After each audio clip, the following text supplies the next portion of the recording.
Welcome, everyone, to the final championship debate of the 2026 Atlantic Coast Conference Debate Championship. We are very excited for a final round featuring two undefeated teams. On the affirmative, we have SMU. On the negative, we have Boston College. We have an amazing panel today of Dr. Samantha Rebuttal, Dr. Becca Steiner, and James Rowland. We've asked for Dr. Rebuttal to be the chair of the final round. So at the end, Sammy will come forward and be here in front of the camera to announce the eventual winner. With that being said, let's get out of the way and let the SMU team kick off our 2026 ACC Debate Championship. Round of applause for the teams in finals, everybody.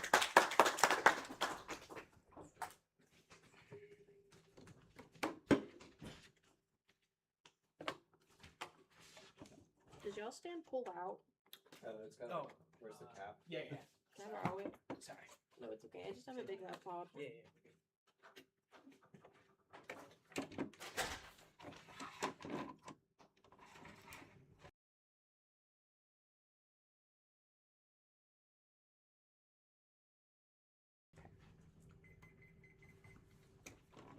Good to go? Okie dokie. Good.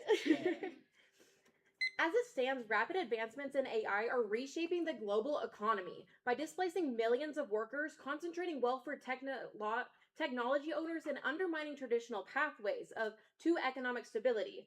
Automation threats to erode economic security and human dignity. We strongly affirm that UBI is a necessary and just response to AI-driven disruption. Contention number 1, A. First, the most important value in today's debate is justice, which John Rawls defines in his work Justice as Fairness.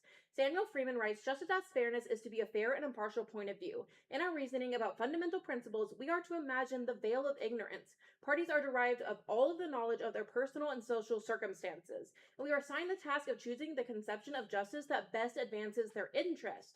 The most rational choice are the two principles of justice. The first guarantees equal basic rights, and the second provides equality for education and employment opportunities, and it secures for all a minimum of income and wealth. B. Second, the measuring stick for attainment of justice is equality. British journalist Neil Larson writes, we want a greater equality, not because people are equal, they clearly aren't. But we hope in terms of equality, in terms of our right to make the most of these attributes, dreams, and hopes we have. Equality allows for more people to express their unique differences, to fully develop as human beings. Equality makes freedom real. C. AI automation is a risk for jobs, particularly among middle-skilled workers. According to Dermont 20, jobs that involve a high share of routine tasks are at a risk of automation, as computers can substitute work in repetitive task structures by following explicit rules. The upshot is not that technological change leads to mass unemployment, but rather that the risk of unemployment or income loss is unequally distributed. It is particularly pronounced among middle-skilled individuals in routine occupations. Most models in comparative political economy predict that this type of strong risk exposure creates a demand for non-market social insurance. Contention number 2, application of Rawls' theory. Rawls' theory of justice necessitates a society with a basic income. According to Bryan 93, any rational agent will choose two principles. Number 1, each person has an equal right to fully adequate scheme of basic equal liberties. Number 2, social and economic equalities must be a greatest benefit of the least advantaged members of society. Liberty and opportunity, income and wealth, and the basis of self-respect are to be distributed equally. Freedom and choice of occupation, income and wealth, the social basis of self-respect. Basic income can provide only the satisfactory definition of the least well-off group. The primary goods enjoined by that group is maximizing the basic income. There must be a full set of equal liberties, and there must be fair equality of opportunity.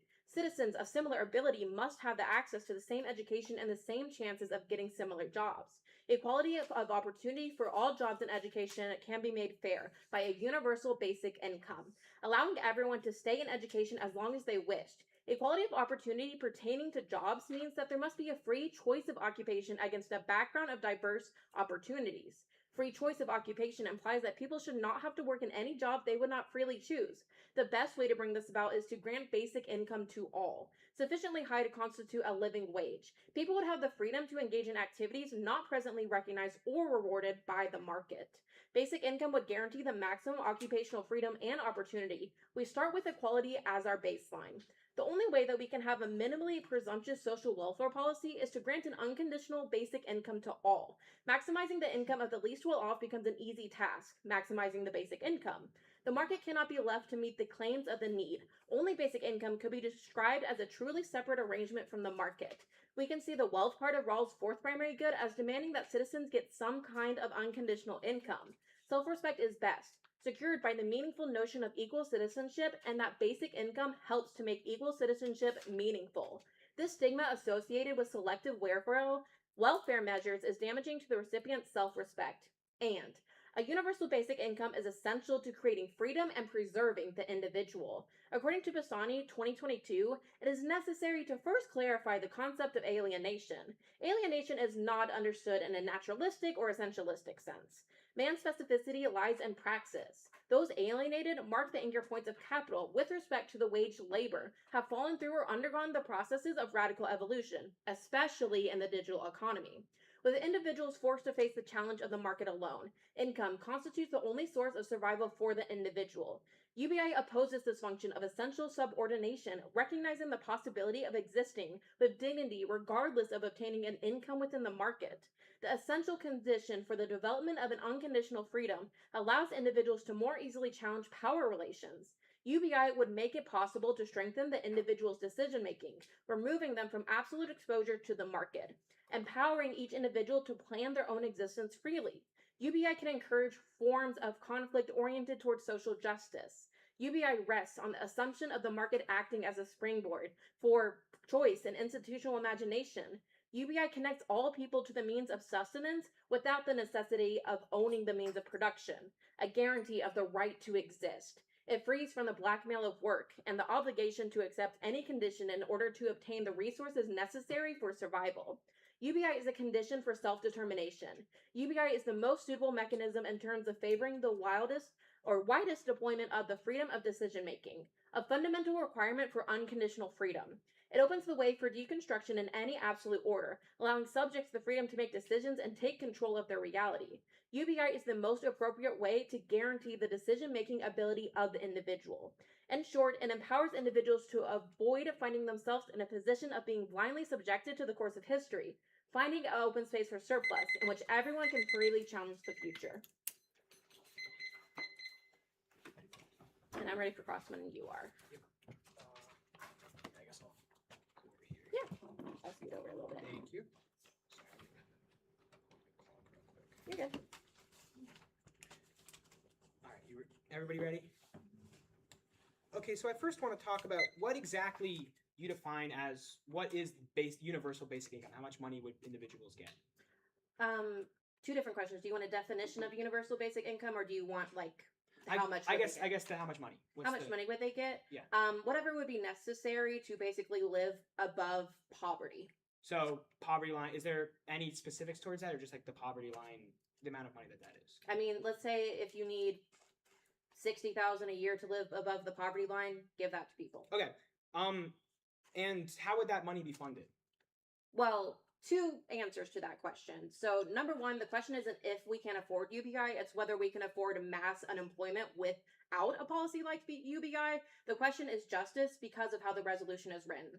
And number two, AI-driven automation increases productivity, which assists in concentrating wealth. So UBI can be funded several ways.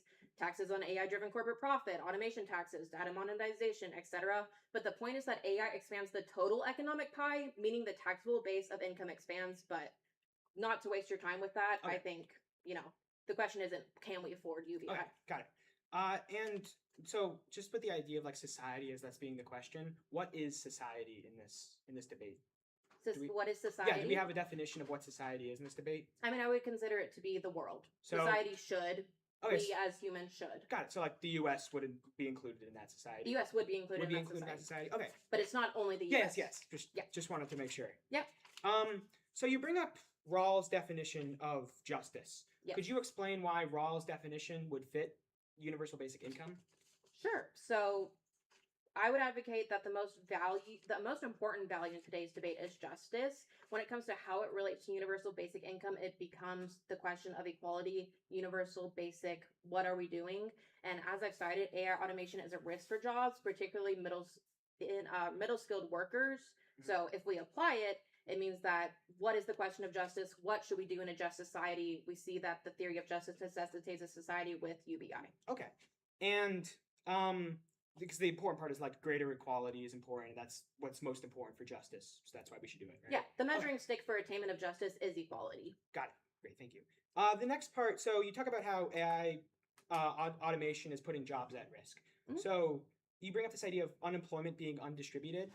Could you further, so it's like, it's unfair based off of who's getting unemployed versus who's not? Is that kind of the gist of the argument? Kind of, I think the more overall point is that, yes, AI automation is a risk for jobs, but it's more of a risk for certain jobs. So jobs that involve a high share of routine tasks are at a risk of automation. So if computers can substitute the work, or if your job involves a repetitive task, you're more likely to be replaced by AI. AI automation is a risk for all jobs, but particularly among middle skilled workers. Got it. And so you have this idea of like the free choice of occupation through the application of Rawls Mhm. in that discussion. So everybody has the free choice to just do whatever they want through that Rawls understanding of justice. I think it depends on what you're classifying as do whatever they want is. Obviously, under justice, you wouldn't be, killing people or something crazy. Yeah. It's more about occupation and choosing what you want to pursue. Okay, yeah. So like choosing what you want to do for work would you agree with that though? Yeah. Okay. And you bring up this idea of like encouraging forms of social justice through this. How would this encourage forms of social justice? So, a couple things. I think specifically with my card about UBI is essential to creating freedom and preserving the individual. You can look at that entire card. But if that's not enough, you can also look at the card before that or the sources before that. Basically, where I went into how justice necessitates a society with basic income. Is Okay. that an answer to your Yes, question? great, thank Okay, you. cool. That's time.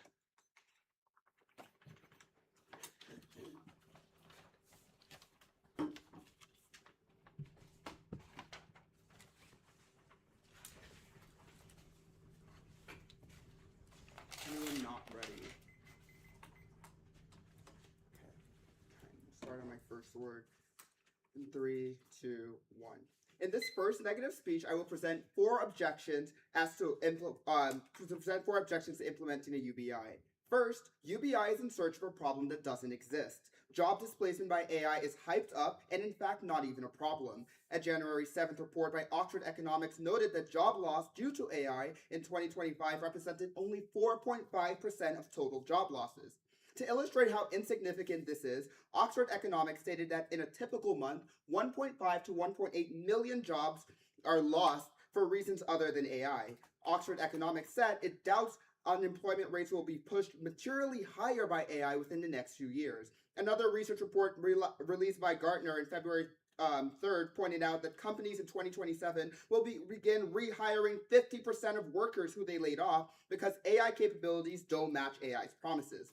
Started in 2028, Gartner predicts AI will create more jobs than it destroys. As for small businesses, who are the greatest job creators in the economy, a new study by Gusto analyzing hiring data from 7,700 small firms concluded AI is increasing jobs. The report found small businesses with more AI-exposed workforce are seeing revenue and hiring gains, not the dramatic losses that have been predicted. Fears about AI causing mass unemployment in the foreseeable future are alarmist and wrong. Andy Kessler, a Wall Street Journal columnist, wrote in February 23rd that technology may kill old jobs, but then voila, it creates millions of new ones.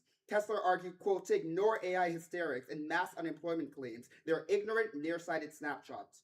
Our second argument is that the UBI is unproven and likely a poor solution to AI job displacement. UBI pilot experiments have been tried in Finland, Kenya, and other countries. Lance Roberts, a chief investment strategist at RIA Advisors, stated in 2026 that UBI experiments did not translate into higher employment, improved skills, or long-term economic growth. Another UBI experiment found that an AI produced dismal results. The study conducted by Open Research provided $1,000 a month to 1,000 low-income individuals for 3 years, with a control group receiving $50. Ryan Bourne of the Cato Institute reported in 2025 that the study found that recipients, on average, banked the extra cash, and there was little evidence that they attempted to find better job matches, invest in education, or start businesses. In fact, the study found that recipients reduced their work time by 4 to 5%.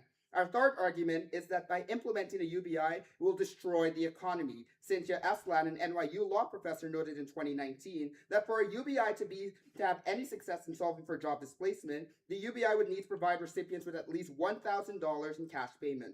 Berkeley professor Hilary Hoynes and Jessica Rothstein estimates that this amount of money to all residents over 18 would cost $3 trillion. The amount is equivalent to 43% of the $7 trillion federal budget. Needless to say, coming up with $3 trillion is a Herculean task. To pay for a UBI, the notion that there would be political support for replacing any existing welfare program is far-fetched. But if this approach was tried, reports from the OECD and American Enterprise says that replacement will be highly disruptive and may increase poverty. Deficit spending is hardly a wise option, given that the current deficit is now $37 trillion. Mark Penn, CEO of Stagewell, argued in 2023 that further government debt expansion would be a power keg that will implode the economy. So that leaves tax increases as the only option. However, this will harm the economy, undermining the goals of the affirmative. In 2021, an empirical study by Andrew Doherty Liu of the Federal Reserve Bank of Cleveland modeled the impact of a $12,000 annual UBI, assuming that it would require a tax rate increase of 22.3% to remain revenue neutral. The author concluded the aggregate response of the economy is a contraction of both capital and output. Another possible blow to the economy is creating inflation. Stephanie Lewis, risk management expert, argued in 2023 that if UBI injected trillions of dollars into the economy, inflation might possibly be a problem, and it could erode the benefits of implementing the UBI in essentially just a few years. Now, deontology should not be the rule for how you evaluate this debate. Dogmatic deontology is faulty. Consequentialist analysis is necessary for ethical policy formation. Hayashi 15 says that obsessing about deontological unacceptability comes at the expense of other outweighed considerations. This kind of rigid, indeed suicidal fidelity to moral consistency cannot be expected to form the basis of responsible national policy. While deontology is good for highlighting the problems, it is a mistake to degrade other important consideration. This takes me into my fourth argument, which is to advocate a counterplan. The United States federal government should increase by 100% the amount of tax deduction companies can claim if they reskill workers. Alex Marmou, senior policy advocate of the Tax Foundation, says raising the cap would make it easier for companies to retrain workers for new roles if technology replaces them in their current ones. The negative counterplan avoids harming the economy and solves better for implementing the UBI. Peter Marlowe and Pacho Giorello of the University of Canberra argue in 2026 that the most effective response to AI job displacement is, quote, targeted technical upskilling. Moreover, they argue that the policy mixes that rely primarily on cash transfer risk delaying rather than mitigating employee re-equilibrium in the age of AI. For all those reasons, I urge a neg ballot. I'm ready for cross.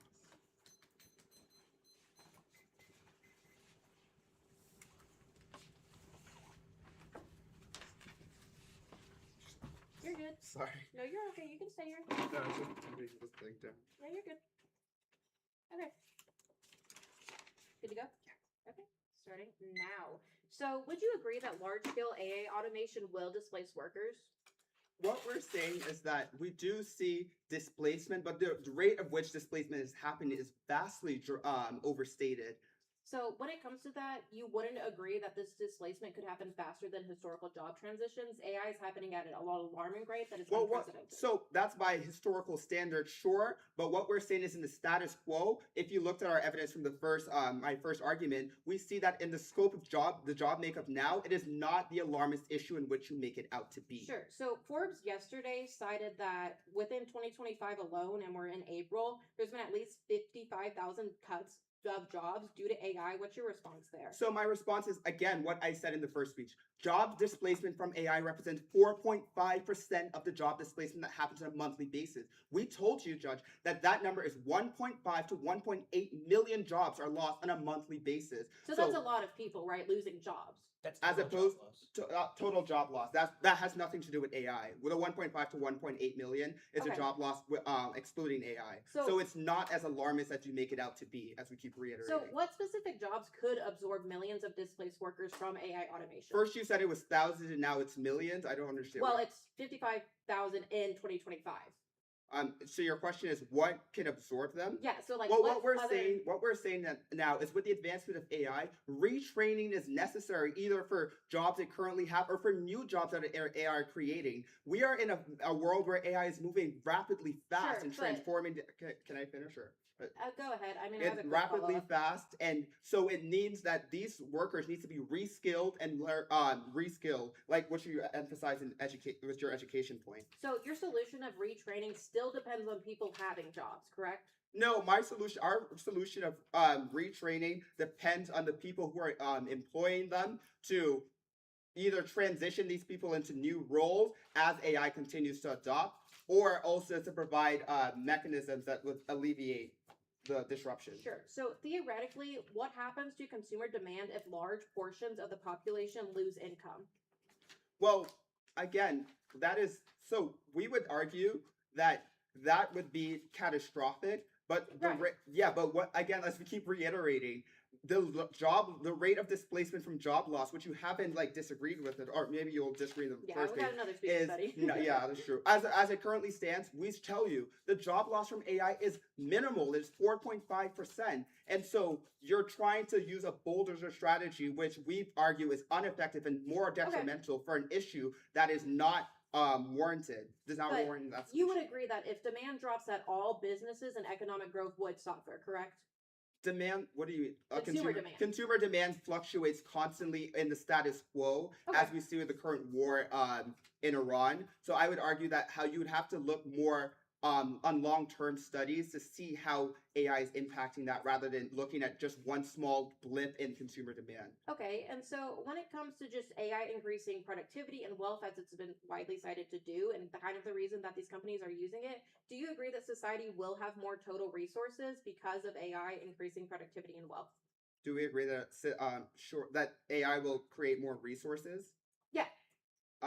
Yes, insofar as there's like reskilling Yeah. involved. So that's kind of my point. The issue is not a scarcity of resources; it's distribution, right? Distributing what we have, What are we distributing? Jobs? kind of just resources generally. Well, I don't know what you mean by resources. Okay, that's Like, okay. are you talking about jobs as the resource? What resource? It's okay. I'll move on. Wait, that's So- time. Oh, it is time. Thank you.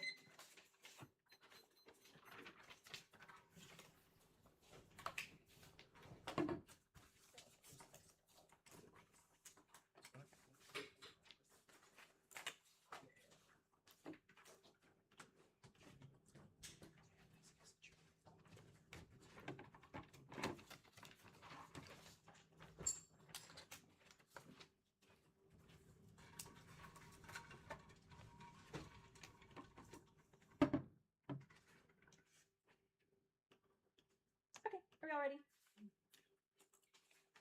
Cool. Then I will go ahead and begin. First, I want to start on the framework contention, which should be how you evaluate the impacts and all the arguments made in this debate.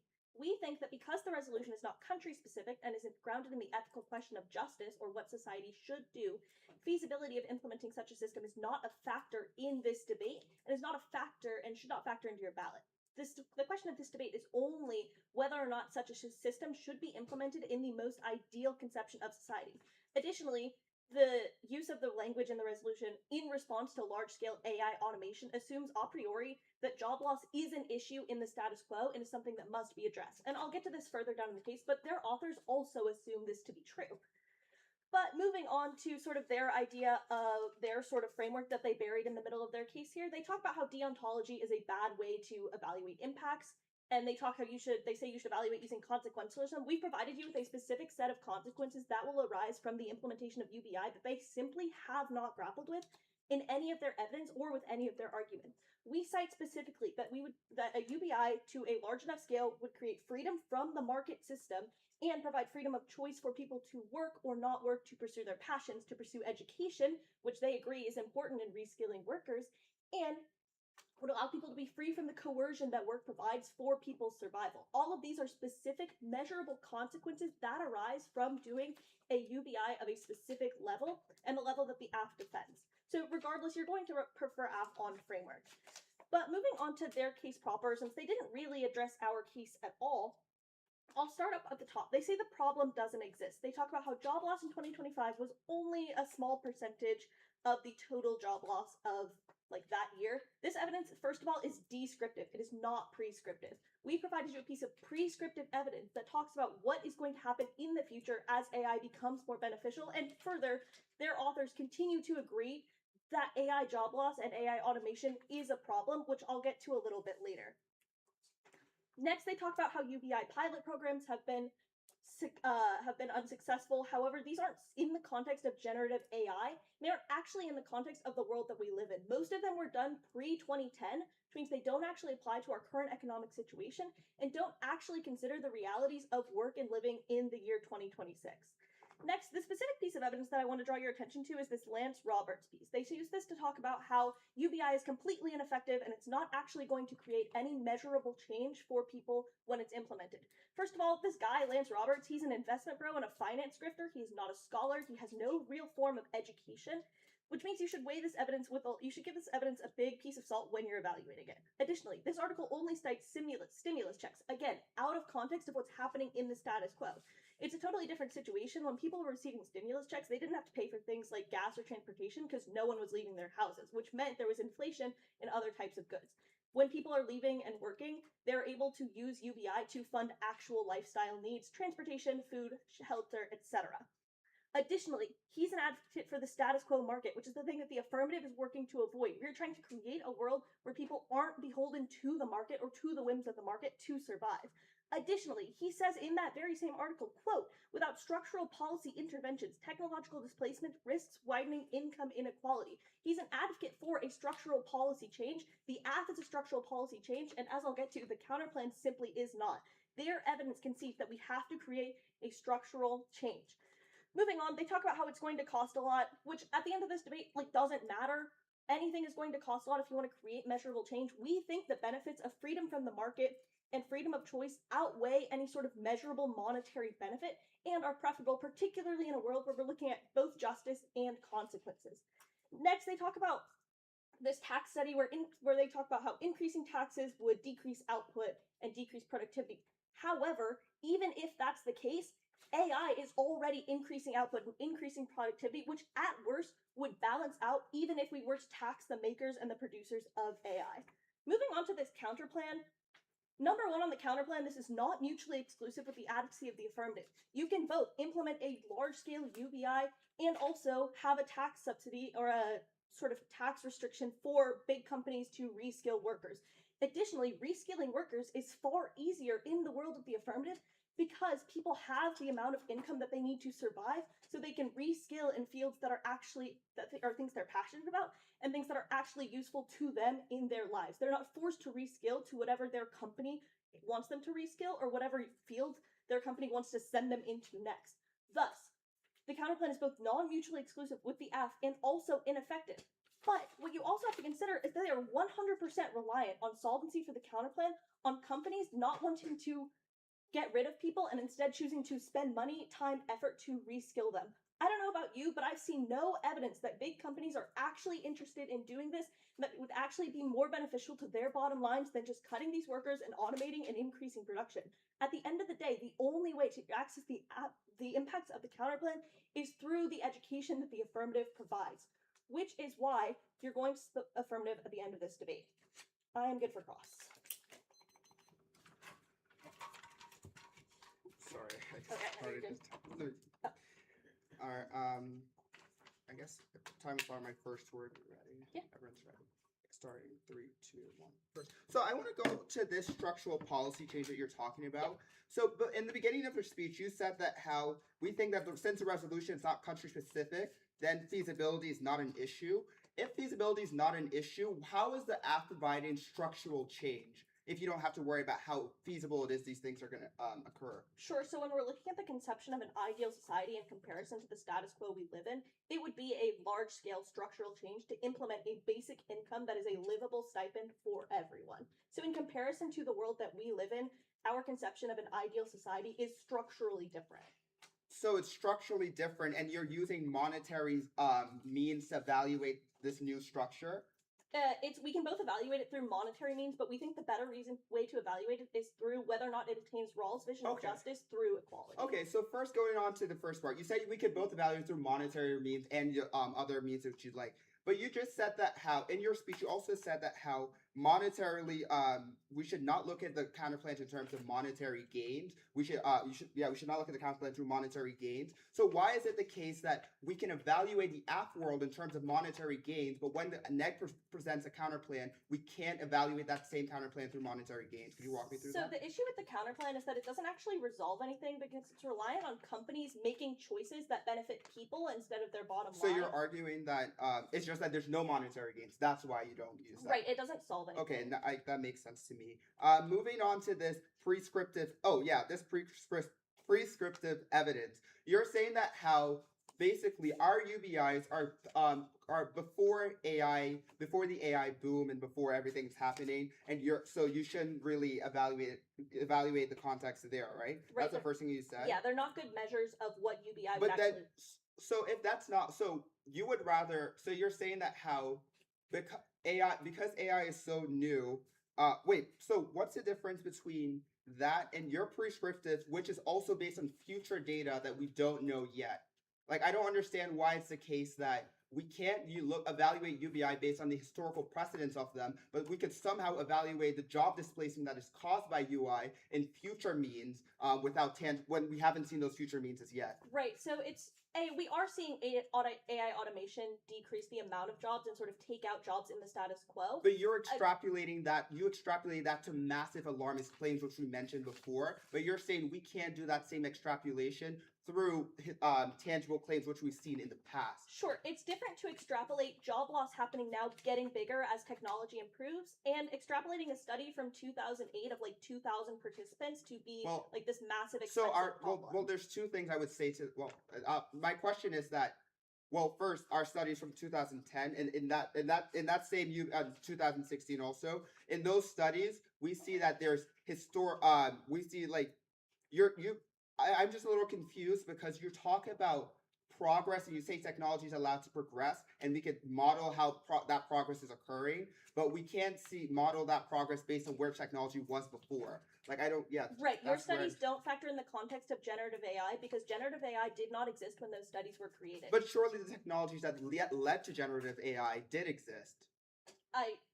Sort of, right? So, like, large-scale language learning models did not exist when those studies were done, nor was LLMs was it's time for asking questions. So, we'll get to that point in the next speech. But I guess the other question I would like to ask you is that you said that you bring up this point about stimulus checks being different because during COVID, stimulus checks people didn't use them to pay bills. I don't understand. Could you explain? Right, that's not what I said. Actually, what I said was that stimulus checks are a different scenario than what we're seeing in the status quo because people were trapped inside, so they weren't spending money on a large sector of the economy, i.e. transportation, which is something that a UBI in the ass world would be used for, which is why we're not going to see this sort of massive inflationary gain. Thank you. Yeah.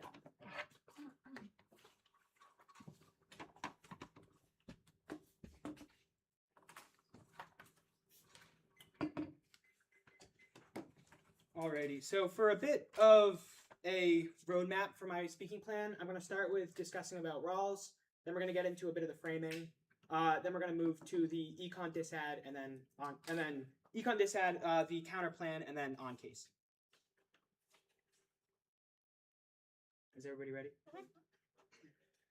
First, Rawls opposes giving UBI to members of society who do not contribute. That's Alighieri from 2012. Surfers are people who choose to stop contributing to social life through work. Von Paris suggested to John Rawls that a universal basic income would be consistent with his thinking. Rawls disagreed, replying that those who surf all day in Malibu would have to find a way to support themselves and should not receive basic funds. It is on top of that unethical to provide UBI to persons who are idle. Uhuru writes, in 2019 that the very idea that we ought to provide anyone and everyone without asking anything in return stands in sharp tension with assumptions about the importance of productivity in the Protestant work ethic that pervade many conceptions of justice. If justice is somewhat a cooperative enterprise centered on benefits and responsibilities, then the idea that we ought to enable the lifestyles of those who choose to remain idle or unproductive seems highly suspicious. In this debate, we are looking as if we are policymakers and if they should create a system of universal basic income. But it is lunacy to try and talk about how any of the policies go into place if we have none of the details, as it is unfair and it destroys the negative's ability to debate on any of the aspects other than through vague ideas. And ethical policymaking requires us to consider consequences. Harming more people cannot be considered ethical. That was a Hayashi 15 card. So through impact calculation, utilitarianism outweighs the ontology if we prove that people will die and suffer due to a collapsed economy. There's no point in justice if everyone's going to die and the society is collapsed. On top of all of this, Rawls, the guy who they say is like the end-all be-all of who we should follow and who we should listen to, specifically says we should not have universal basic income. That's who they want to look towards in their interpretation. With all due respect to the opposition, I'd assume that Rawls knows more about his own philosophy than the affirmative team. Now, moving on to the econ dissent. When we talk about how we've discussed how higher taxes will be necessary to pay for the UBI economy. That was what we agreed upon, and they said, yeah, it could happen, so what? It doesn't really matter for this debate. But let's say we talk about it, as it's important because consequentialism matters. Roberts in 2026 says that national UBI programs large enough to offset AI-driven displacement would require trillions of dollars annually, would either require higher taxes, debt expansion, or both. Higher taxes reduces incentives, while increased debt raises interest costs and crowds out private capital. Neither path supports long-term prosperity. Now, they have not disagreed with the fact, and they said it doesn't really matter the important. But if we discuss how a negative impact in the economy, we have to look at the impact of that, which is that economic decline leads to takeover by radical leaders, outbreak of trade war, and a great power war with China. Whitehall from 2024 says that economic stagnation and decline will be the catalyst for major conflicts. Economies could fuel economic trouble could fuel political radicalism. Disputes could turn into economic dispute into a military conflict. If economic growth is slow, tensions between the United States and China could bring these two giants into a great power conflict. That is the consequences of a slowed down and destroyed economy, which will occur if this plan follows through. Now, on top of that, even when looking about not even discussing all the consequences, we also have to look at the fact that the universal basic income would not solve. It doesn't have the issue of there's not that job displacement. The issue is over-exaggerated. The Chicago Federal Reserve Bank president, Austin Goolsbee, says AI will be a net job creator. Sozi from 2026 says that the Chicago Federal Reserve Bank president, Goolsbee, told Yahoo Finance that there can be short-run disruptions, and then in the long run, most of these big tech are job creators on net, not job destroyers. On top of that, as our Kelani card already says, Forrester Research predicts 50% of companies will be rehiring laid-off workers because the AI is just not as strong in the current moment as it was initially expected. Now, moving on to even if there is that issue of job displacement due to AI, UBI will not solve for job displacement. UBI will not improve job skills, job mobility, or increase productivity. The Roberts 26 card says that to UBI to offset the impacts of AI, the evidence does not support it. UBI experiments found short-term relief does not translate into higher employment, improved skills, or long-term income growth. Cash transfers temporarily increased consumption, but did not raise productivity, increase labor force participation, or improve economic mobility. Multiple studies on guaranteed income reached a similar conclusion. Giving money without purpose helped much less than promised. On top of that, they say they disagree with the Roberts, as they've said. Huang, a PhD student from Washington University, said, a doctor from Washington University said in 2026 that UBI does not solve for problems of the AI. UBI does not directly democratize capital ownership. It provides insufficient income for meaningful capability expansion. UBI alone does not address human development, capability expansion, or asset inequality, nor does it include broad-based ownership stakes in the wealth generated by AI. Now, we have to move into the counterplan, which is the idea that UBI will erode job skills by detaching workers from the labor market, while the counterplan solves better by directly promoting skills training. Robertson 26 wrote that UBI, by separating income from work over time, workforce attached erodes, skills decay, and re-entry into employment becomes increasingly complex. This showed up repeatedly in pilot programs. UBI sidesteps workforce retraining, skills development, employer-based training. These tools address displacement directly, while UBI does not. The reason why this counterplan is a better solution is it solves all the problems that we're trying to solve in this debate. However, you don't have the impacts of economic decline, a war with China, and all these long terms. And the UBI has no benefit towards it. They say it could work with UBI, but that's because the counterplan would do everything, and the UBI would do nothing. Now, I want to again reinforce the idea. They say feasibility is not a factor, but if we want to be ethical lawmakers and push forward ethical policies, we have to talk about the consequences of it. That's my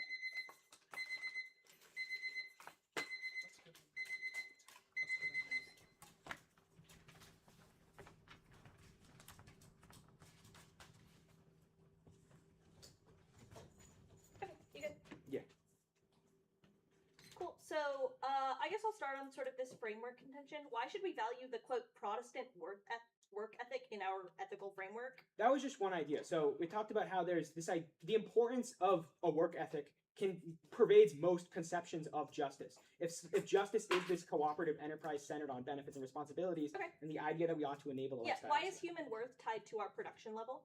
Well, no, but what we're saying is it's immoral to provide funding for. It's unethical to provide UBI for Yes. persons who Why are is idle. it unethical? Well, I'm not a philosopher, but I am. John Rawls is a philosopher, and he said it's unethical, and he disagrees with it because it is not Cool. our job Explain to be to me responsible. how the application in the affirmative of the veil of ignorance and also the veil of ignorance and the difference principle leads you to the conclusion that providing income for those who are idle is unethical. Well, the most important part of this is, again, John Rawls says it's unethical and it's not useful. That's not the question Wait, I asked you. Oh, wait, sorry, could you repeat it then? Yes. How does the application of the veil of ignorance and the difference principle in the affirmative case lead you to the conclusion that providing an income to those who are, quote, idle is unethical? I guess the idea comes down to the fact that through a lot of these universal basic incomes, as we've said, it increases the rate of, it decreases the work labor time for each individual. Okay, why is it unethical for a person to not labor? It's unethical for the other people of society to have to be responsible for those who choose not to labor. That's Why the are other argument. people of the society responsible if we're providing a universal basic income? Because the way those universal basic income is funded has to do with the hard work the others in society put into the economy Okay. through taxes, through deficit spending, Sure. if that's the case. You say And we should evaluate this debate through a policymaker framework. What in the resolution leads you to this conclusion, and why is this a defensible stance to take? the importance of this has to do with the fact that at the end of the day, we're university students who are focused on looking at how certain policies could impact the world around us. That's not the question I asked you. It's what in the resolution. We're not debating whether or not we're in college. We're debating the resolution. So what wording in the resolution leads you to think that you should evaluate this through a policymaker framework? It's the general idea of it. It's not it's not a specific word, but the importance of it is how we should. Should determine every how we debate should on evaluate any topic be evaluated through a policymaker framework? We should certainly look at every debate as to how it would have an impact on the world. And as policymakers make many of those impacts apparent in the world, it's a great scope to look through. Okay, I'll move on to sort of your, I guess, economy contention. You cite a PhD who said that UBI doesn't sort of decapitalize ownership and would be a big investment. What level of UBI are they looking at? What level of income?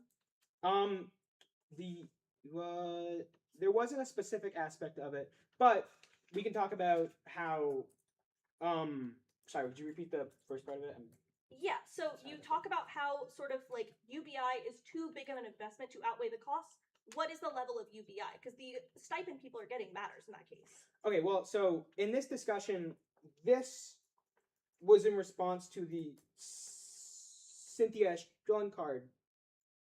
Yeah, that said $1,000 per month. Okay, $1,000 per month. Yes. And we agree that's not the AF. Well, the app said livable wage, which would be $60,000, which is more than $1,000 a month. Great. Moving on to sort of this idea of great power war.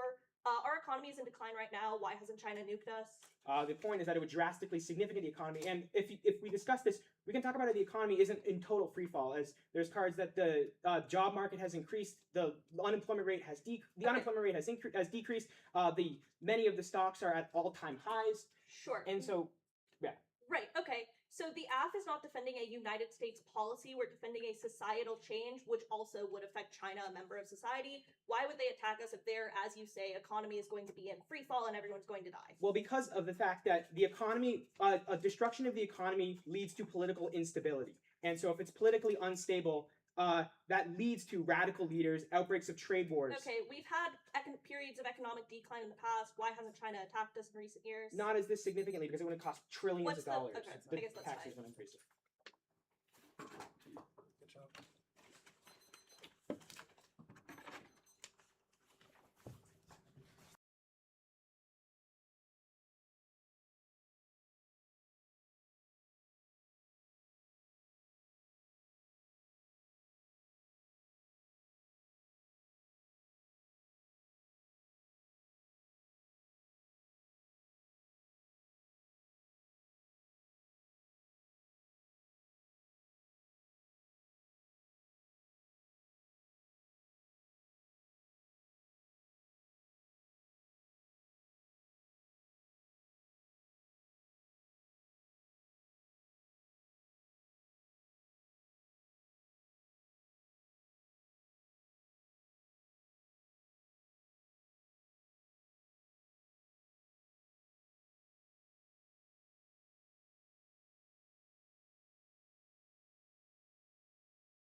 Is everyone good to go?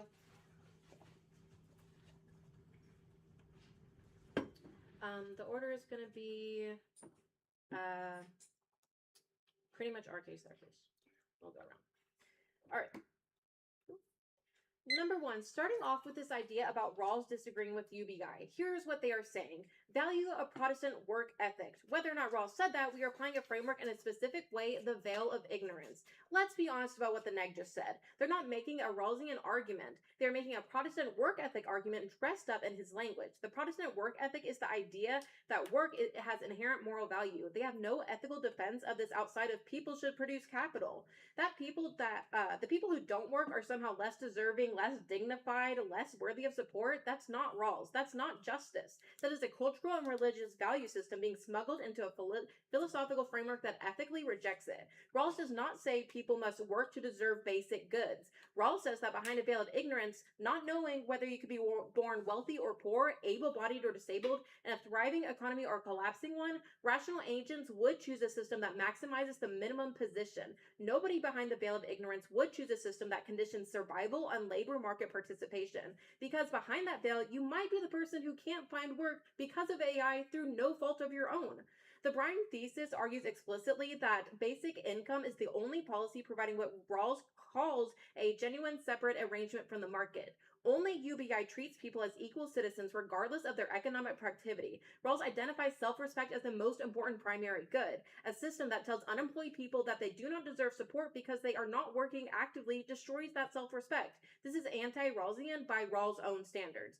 Also, the net gives you outdated studies, hypothetical inflation concerns, and a financial commentator who actually proves our case. What they have not done is answer our framework, answer the reality of AI job loss, or explain how their counterplan is structurally different from anything we're doing. Critically, their own argument that UBI must be paired, or whatever that argument may be, is a concession that UBI belongs in the solution. Let's talk about it. Number one, when it comes to the military consequences, the next cited Lance Roberts once again on political radicalism. I want to spend a moment once again on who Lance Robert is and why this matters for how you evaluate the round, and about what is it said on Economics Today, since they didn't address it when my teammate talked about it. Lance Roberts, he's an investment bro, finance grifter. He's not a scholar in economics, AI, or relations, and concedes that job loss and that the act isn't just applied to the US, it's global. So any impact on us or the US economy would be in other places too. So number one, don't trust their source. And number two, this article is only about stimulus checks, which is a totally different situation. People were locked inside with extra income. Instead of spending things like transportation, they spent on other things. Now, that wouldn't happen. As an investor, he's an advocate for the status quo market, which we're acting to avoid. Now, here's the thing. They have provided no bring for economic decline that will lead to great power war. This is a bogus argument, and they know it. Our economy is in decline and has been declining, and yet no great power war has broken out. Don't buy it. But in a world of the AF, people would be granted livable incomes globally, which would allow them to dedicate mental and emotional as well as physical resources to solving great power conflicts non-violently, like debate, even in periods of economic decline, so the AF solves this. Now, addressing their, quote, counterplan. Yes, UBI has costs. We agree. Here's why that's not a voter. Tax restructuring, automation taxes, and UBI can all exist simultaneously. The net keeps presenting this as a binary, either UBI or fiscal responsibility, but that's a false choice. We can tax AI companies, fund UBI, and pursue structural reform all at the same time. The net never establishes an absolute trade-off, and until they do, cost is not a reason to vote neg. It's a reason to design smart funding mechanisms, which we already have done. And the status quo is already expensive and failing. With over 126, I think, overlapping anti-poverty programs, 7 cabinet agencies, poverty remains unchanged. We are already spending the money just badly. UBI consolidates, simplifies, and actually delivers. The question never was whether to spend money on the least advantaged. The question is whether to spend it well. Now, when it comes to the point about inflation, the NEC is worried about inflation from giving people money. But here's the economic reality, which they seem to completely ignore. The status quo trajectory is de-inflation. When AI eliminates jobs at scales, millions of people lose income. People without income cannot buy goods and services. And when consumer demand collapses, prices fall, businesses contract, and the economy spirals. We have seen this before. The Great Depression was caused by not too much money in poor people's pockets. It was caused by demand collapsing because people had nothing to spend. The threat is also too little purchasing power. UBI addresses the deflationary the pressure of mass employment by maintaining consumer demand in the economy. That's not reckless spending. That's basic macroeconomic stabilization. Now, some clear voters. Number one, framework. The net claims Rawls disagrees with UBI, but which they actually argue was that Protestant work ethic decide in philosophical clothing. Once again, Rawls does not say that people must do work to deserve basic goods. We own the framework. Judge this round on justice, not budget spreadsheets. Number two, their evidence is compromised. Their entire economic case and their political case was an investor commentator whose professional incentive is protecting capital, not redistributing it, who writes about COVID checks and stimulus checks, not UBI in an AI economy. And our app is global. Any economic impact on the US economy ripples towards the exact communities. Now, when it comes to just overall with their evidence, let's talk about inflation again. The NEC feared inflation from giving people money. The actual economic danger is de-inflation from taking it away. And also, with their counterplan, it kind of concedes our case. When NEC says that UBI must be paired with other policies, they're telling you that UBI is necessary. That's our argument. We never said that UBI is the only policy. We can do both.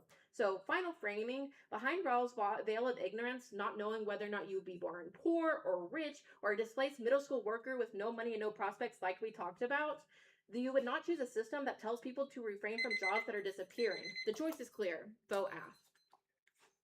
We're gonna take our time.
Alrighty, is everybody all ready to go?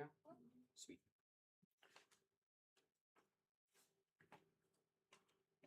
Ethical policymaking requires us to consider consequences. That's an important aspect of this debate, and that's why consequences have to matter. Harming more people cannot be considered ethical in any way. If their definition is justice, but more people are harmed through economic decline, through political radicalism, through large-scale war, then it doesn't matter, and we have to take into account all those consequences when it comes to the ethical policymaking. So because of that, utilitarianism outweighs this Rawlian idea of justice. And most importantly, because if we can prove that people will die and suffer due to the collapsed economy, there's no point in justice if everyone's going to die. On top of all of that, when it comes to their framing, they get mad that Rawls brought up Protestant work ethic, but has said nothing about the fact that when Rawls was asked if he thinks that universal income should exist for people, he said he disagrees, replying that those who surf all day in Malibu would have to find a way to support themselves and should not receive basic funds. Their entire framing of this entire debate, if you take their side, is that the philosopher who is in charge of this ideology says UBI is bad because of the fact that individuals who provide no benefit and actively choose not to provide a benefit to society should not get universal basic income. And because of that, it's evident that you must vote negative on this. Now, moving on to a bit of the econ dissat. So first, they bring up this idea. We keep saying time and time again that this will have an impact on the economy. It was that Roberts' 26th card, higher taxes or debt to pay for UBI will harm the economy. Now they say they don't like Roberts. They say they disagree with some of it. Even though he's an economist, they say he's too much of a big finance guy. But they have given no cards that specifically refute anything that he says. They just say he's kind of a wacko, but if they've given no other alternative, we just have to assume that he's correct, even if they think that there's portions of it that they disagree with. They have not said anything about the fact that higher taxes that have to pay for UBI will harm the economy. And if that's the case, and it harms the economy, then we have to bring up this White-Acall 2024 card, which specifically talks about economic decline. It says economic decline will be a major catalyst for major conflicts. Economic troubles could fuel political radicalism. It could lead to economic disputes and military conflict, which leads to large-scale wars between the United States and China. This is what we have to discuss, and this is what will occur if we push forward this agenda of universal basic income. A world where the consequences mean thousands and potentially millions of people are dying. It leads to political radicalization and all of these terrible aspects that will occur if this plan is the case. Now, again, moving on to it, the reason even more is the fact that UBI doesn't solve for any of their plans. It doesn't actually deal with AI job displacement. They talk about how they have failed to refute the idea of the Huang 26 card that says UBI does not solve for problems of AI. And in that case, it says the UBI does not directly democratize capital ownership. It may provide insufficient income for meaningful capability expansion. And then they bring up all these studies and say the studies shouldn't count because they're old. But they've given no examples of studies that they should count that will work. They've given no example of universal basic income ever being successful. Even if they say our studies are old, we have studies. There are no studies that have shown that universal basic income leads to long-term economic success or equality amongst the individuals. And because we have these studies, we just have to assume that because there's been no other evidence that's shown it is successful, it will always be unsuccessful. And for that reason, we show that UBI will not solve for job displacement. On top of that, I want to extend the Austin Goolsbee, the Chicago Federal Reserve Bank president, who says that AI will be a net job creator. The Chicago Federal Reserve Bank president says that AI will increase the rate of jobs, and it's not going to lead to all these job disruptions. So if that's the case, then that goes against their whole point, because the risks of the jobs is not as significant. Now, moving on to the counterplan, they argue that because I said that universal basic income will erode job skills by detaching workers from the labor market, and the counterplan solves better by directly promoting skills training, then that means that 2 and 2 have to go together. But the argument that I made was clear. There are no benefits that universal basic income has in regards instead to our counterplan, which is to lead to implementing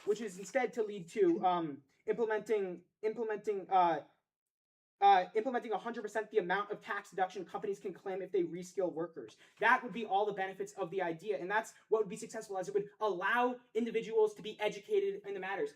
we've both said education is important. However, universal basic income hasn't provided a way for that education to occur. Our counterplan specifically provides a way for that education to occur while not having, if you don't include the universal basic income aspect, doesn't have any of the negatives that are apparent when it comes to universal basic income. The ideas of war, the ideas of political radicalization. And because of that, it's clear that the counterplan should be used instead of the current system in place. And so, again, we want to make it clear that, yeah, they don't address the idea, again, that 50% of workers who were laid off are expected to be rehired in 2027. That was the Gartner February 3rd card.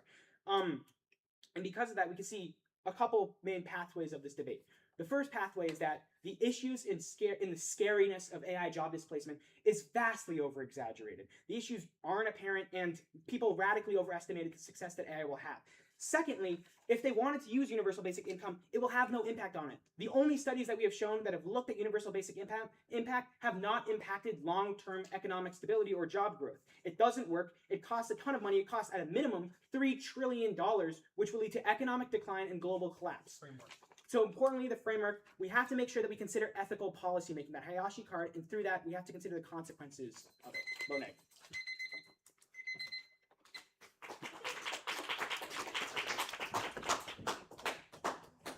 Great job. Yeah, oh, Sorry.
Congratulations to everyone for making it to the finals. Let's give one round of applause for an amazing debate.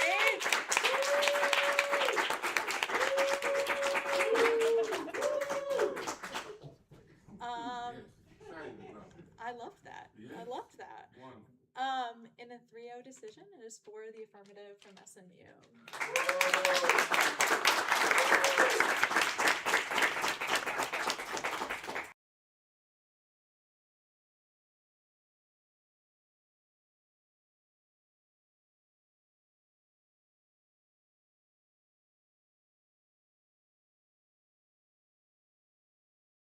I want to just echo, this was a wonderful, wonderful opportunity to watch all four of you debate.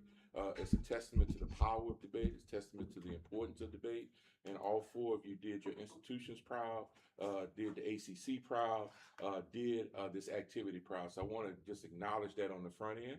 I know one team gets the decision in the manner in which they like, and the other team is like, what happened? I wish we would have won, but everybody, it got said in the award ceremony, everybody won today. And so I don't want that to be lost, and for you all to be the two teams out of all the great debates that I had a chance to adjudicate and see today is no small feat. So I just wanted to put that in perspective before I talked about the debate in general. This was a debate that really came down to the counter plan versus the plan. But even in that world, I think the AF is winning in two worlds. So I think a lot of the debates focused on this framework debate.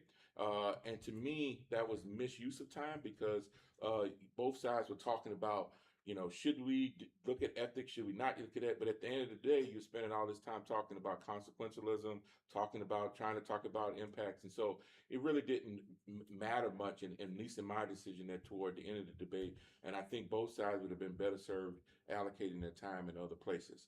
So with that being said, if I look at the counter plan versus the plan, there are a couple of things. I think the perm do both, or the opportunity to do both solves pretty much most, if not all of your offense with the economy DA. But even in a world where I stood back and I said, well, let me just evaluate the world if there is no counter plan, if there's just the status quo versus the disad. And I still think you're behind on a couple of things. I want to just say the last affirmative rebuttal is one of the best speeches I've seen at this tournament. And I've been coming here for several years, for a long time. I had a lot more hair when I first came here. And it was just really well done the way you packaged the debate, did impact calculus. And so I just want to speak to that. And one of the ways in which I think they are ahead is on this question about deflation versus inflation. And I don't think there was ever really a good answer to that. And that seems to solve the bulk of your link argument and your access into the impacts of the argument, which is also a problem too. I don't really know what the impact or how much the weigh of that at the end of this debate. And I think you need to be winning a big significant portion of that to weigh up against the AF. The other thing is that they're making this interesting. First of all, they're kind of taking this evidence argument about about your author. I don't really know what to do with that, other than the fact you probably need to answer that just a little bit early in the debate. But the last thing I'll say, and I'll turn it over to my colleagues, I thought it was interesting how they talked about in a world of UBI that now people have more creativity, more leisure, more time. We have more peace. And so people would be less likely to want to engage in violence, and that this would be not only something for the United States, for the entire world. So I know it was kind of asserted, but it was a recapturing and reframing of your argument toward the end of this debate that I thought was something that I would have liked to have a response to as well. But overall, very good debate. Enjoyed the opportunity to judge it and adjudicate it, and thank you all for the opportunity. I will go next. I was the debate, and I think you did your institutions and the ACC well, and it's really exciting to be in the finals regardless of the outcome. This is one of my favorite tournaments of the year, and this final round is an example of the good debating that occurred from both sides. I think that I agree with the combination of approaches was compelling to me rather than doing the counter plan alone. The counter plan could happen with reskilling workers, and so could the UBI. And I think that it's better than the counter plan alone because I wasn't really sure what would motivate companies to, in a genuine way, reskill their workers. But we could combine the approaches and give the UBI and then companies that were pretty serious about reskilling their workers, that would be a good option. The objection to doing both that you all brought up was the inclusion of the UBI would make it really expensive, which would then cause the economy DA to be set into motion with economic collapse and war. For me, instead of the inflation deflation argument that James was mentioning, for me the problem was more that there was not evidence that the US economy is doing well right now. I was not following why it's like a compelling consequence that the F causes economic decline, because it seems like we're already in economic decline. So economic decline and its associated impacts just seem kind of inevitable to me. I think in cross-ex, you're like, we have a bunch of evidence that the US economy is strong now, and it would be helpful to include some of that in the last speech. Because if the US economy is already in decline, it doesn't bother me that the UBI would also hurt the economy. Or it makes it at least unclear how much more the economy must decline to set into motion the great power war. And a way that you might be able to achieve that, because you had a lot to talk about in that last rebuttal, could be like you could consolidate positions. I think for me, you'd be in a better position if you remove the counter plan and instead talk about the economy negative consequence plus the UBI fails, and then this like AI automation is exaggerated. That could be a really strong and compelling combination that would also allow you to read some of that evidence that you say that you have in the cross-examination about the economy being strong right now. Congratulations, everybody. What a delight. So I think I end up making my decision very similarly. I think that the counter plan is just not super compelling. And for a lot of the reasons that we've already said, right? Which is like, do we want to, Apple to have to determine what skills that you're able to get, and then hopefully you kind of are like in that place, right? I think that like UBI sort of solves with the arguments already intrinsic within education, that people just simply would have more time to pursue education, but also that the permutation, a version of the permutation would solve. I think that like the offense that you all are bringing are these like sort of large scale impacts, and so I'll talk about them for a moment because I do think that they warranted some consideration. So the first is like, as Becca said, the sort of like economic collapse leading to global war arguments.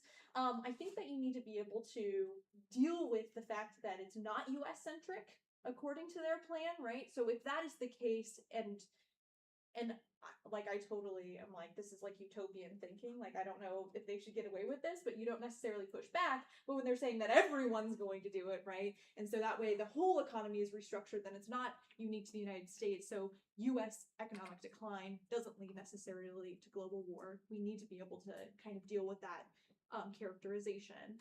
I was really intrigued by this political radicalization argument, but you don't make it. You simply tell us that political radicalization will happen. But I think that that's somewhere that you could invest time, maybe dropping the counter plan and going more into those sort of link chains so that we know what we're voting for. And then I was also persuaded by the deflation inflation arguments, but I think that you all just need to do more time on impacts on poor people. So why in particular is war especially bad for poor people? So like, yeah, amazing that they'll have like a short-term check that you already have evidence, right, that says that it might not even be that good after a while because of inflation. Go more into that scenario. That would be more persuasive. But then also you make this argument that in the last speech, that their evidence on UBI working is like almost non-existent. I think that if that was a more strong through line throughout all of your speeches, I'd be much more willing to sort of pull the trigger on that than just in the last speech where you tell me like not reliable. Because you're right, they're giving like lots of hypotheticals, right? They're bringing this big principled argument, and they give you consequentialism, right? They're like, yeah, we care about consequences. At that point, then go all in on, well, we know UBI doesn't work. Here's all the places where it hasn't worked. And so if that is the case, then we need some sort of alternative that isn't that. But I think in general, there were lots of things that were so good compared to the first time I saw you this morning, and what a fabulous thing to watch as a judge. So congratulations, y'all. Congratulations, y'all.